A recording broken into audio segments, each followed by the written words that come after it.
Hi. Right now on the Martial Arts Today show, we're going to do something a little bit different. We have the chance, in a little bit different setup here, to talk about a topic that was just recently put in Inside Karate, one of the martial arts magazines. Got Claude Van Damme on the front. And if you open up to page 56 in that magazine, you'll see the top words are top names in America visit Japan. The top names in martial arts field gather in Japan for the first International Hard Contact Karate Championships in Kyoto. Big long picture on it. Really quite an event, uniquely put together. A lot of top people there, Master Fumio Demura and Tadashi Yamashita. But before I get into that, there's a person that was there, and he's with us here today. He not only was there, but he competed in the full contact karate in this championship, and that was Sensei Charlie Habib, and it's a pleasure to have you with us on the Martial Arts Today show. Thank you for inviting me. Yes, by golly. So you went to Japan, and you had a chance to participate in this tournament, and you participated in the full contact segment. Did you find that interesting? Yeah, it was the first time I ever tried it, and I had a good time. You had a good time. Now we're going to see some shots of that because we have some footage that was shot over there of the tournament. But along the other lines, they had katas. They had weapons. They had team fighting. They had point fighting. And they had point fighting too. Yeah. So they had all the areas. Okay. And well, that's interesting. And they had people from what I can tell from the article and what I've talked about from all around the world. Yeah, I think there was like 24 countries there. 24 countries represented. Now your school's located where? My school's on Main Street in Oneonta, New York, right directly across from the police station. Okay, easy to find. And as far as your school, you're a Japanese Federation? Yes. And just to make sure everybody knows, and as far as being Japanese Federation, you're under Master Fumio Demura.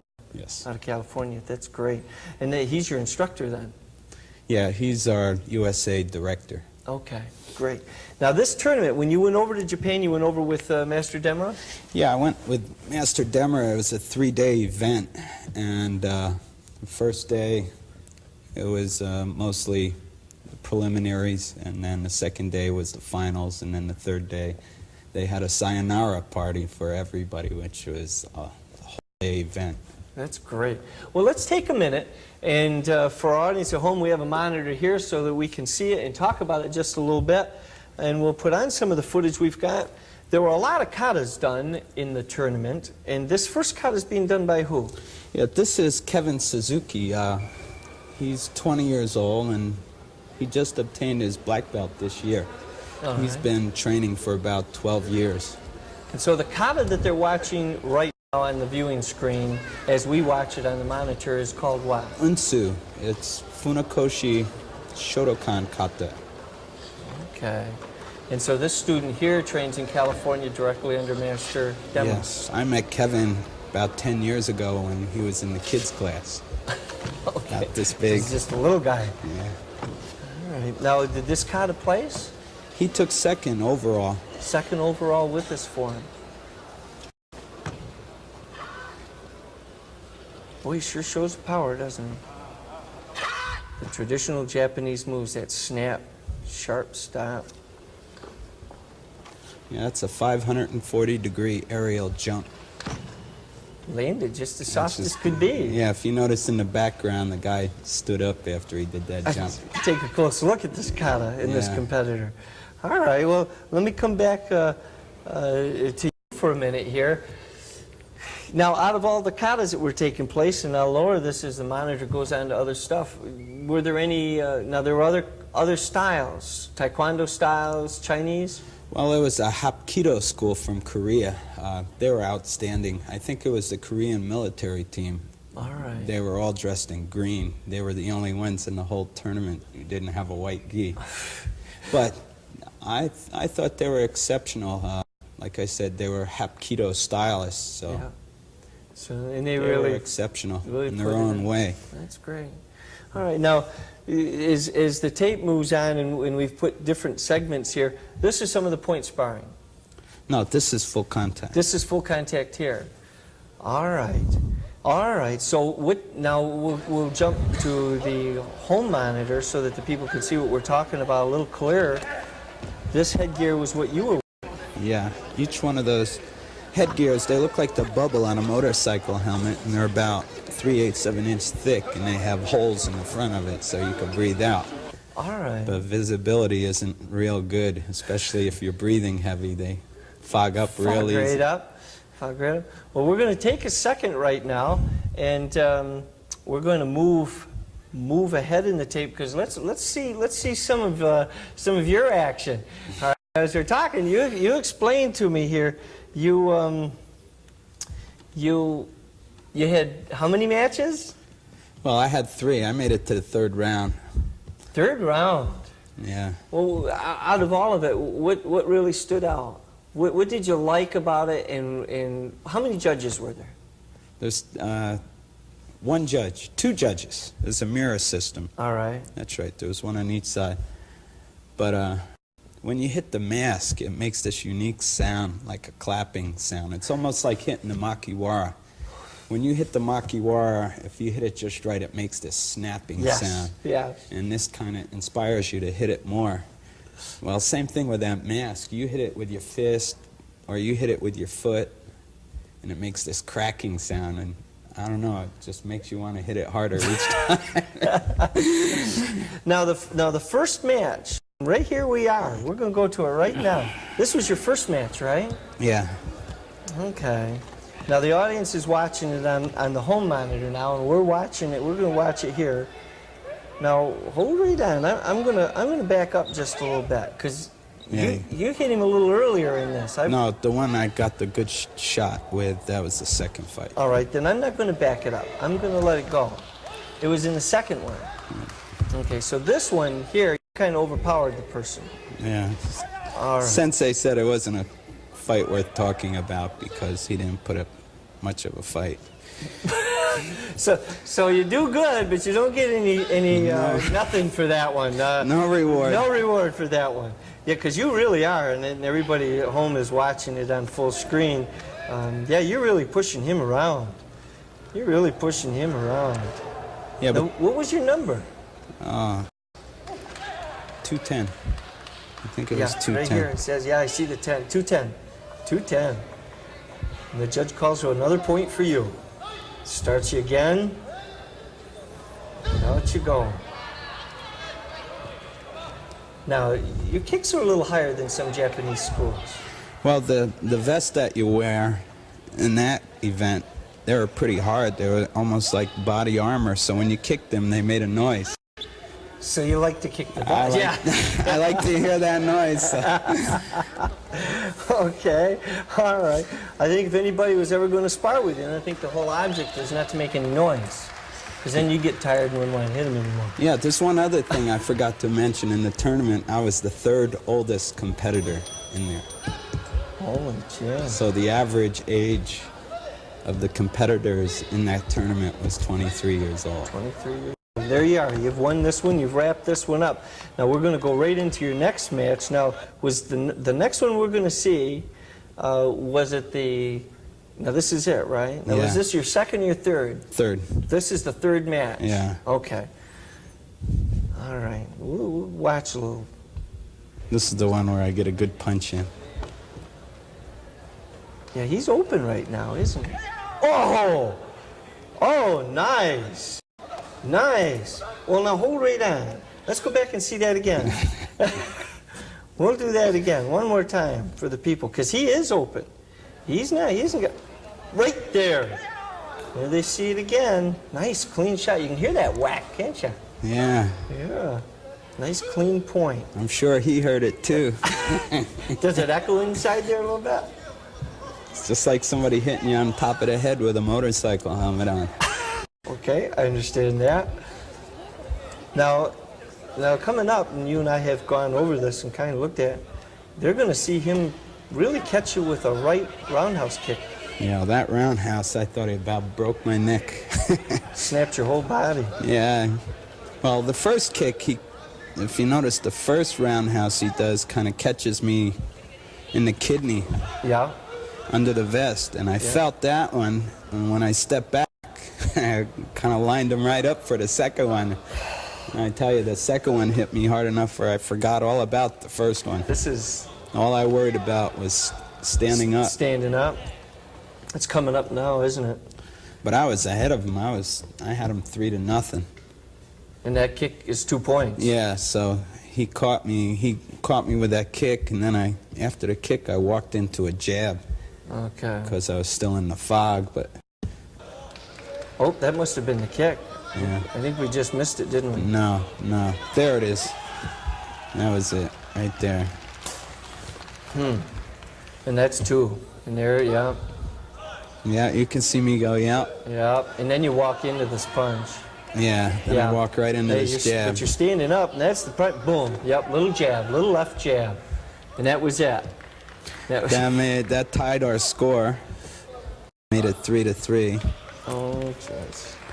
And then he got the.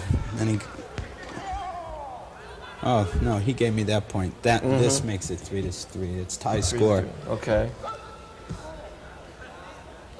And then I was lucky. My vest came loose, gave me some time to wake up. And kind of regroup, huh? It was great, though. It was great. I mean, it was good techniques. You don't mind if you have a good fight and you lose to good techniques. Yeah. And the spirit looked very good. I mean, from That what was you were great. telling me, the attitudes and the positive spirit. After every fight, we all shook and hugged each other, and they all said in English, "Oh, thank you for a very good fight." Just like this, right Yeah, here. thank you. Very It's a good fight. Well, That was it. we'll stop this for just a minute, and back to you just a little more on it. Now, they're hoping to do this again. Yeah, next year, it should be in April, first week in April, and the World Championships will be in Miami, That's Florida. what the article says. They're going to be in Miami. So I take it Yeah. you'll be there next year. Yeah. Might not be a bad idea. We try to get down there next year and do it ourselves. As far as seeing it, that is, and filming it. I sparred enough years. I don't need to go I'm down gonna and go. spar anymore. I can tell. I'm kind of getting, the more you talked, it's like bringing back memories when we used to spar all the time. We'd go. It was supposedly non-contact in 1975 and 76 up against the Canadian teams, but we didn't wear gloves then, and It's trust. yeah, there was a lot of things happening there, and then when we going out to California, and even High Ochai's tournaments in the mid-70s and early 70s were pretty tough tournaments down in Binghamton. Yeah, but it was fun. It was fun. Yeah, I still go. This year was the first year I missed his tournament in 10 years. Yeah, but his has changed. It's not like it was. It's a little more polished. It's a lot more of the collars, a lot more of the, yeah. Remember they used to put the ring up then. Now we're reminiscing a little bit. Now in regards to the tournament, there were Japanese katas and Taekwondo and Korean katas. I didn't see any Korean katas. They were mostly Japanese and Okinawa. We saw some Korean fighting. The Korean team fighting was exceptional. We're going to take 1 minute and just watch one of those bouts right now, okay? So we're going to watch one bout and just see how it goes, all right? And we'll just kind of get the monitor on and take a second here, because this Korean match was a beauty, so we'll just kind of watch it through.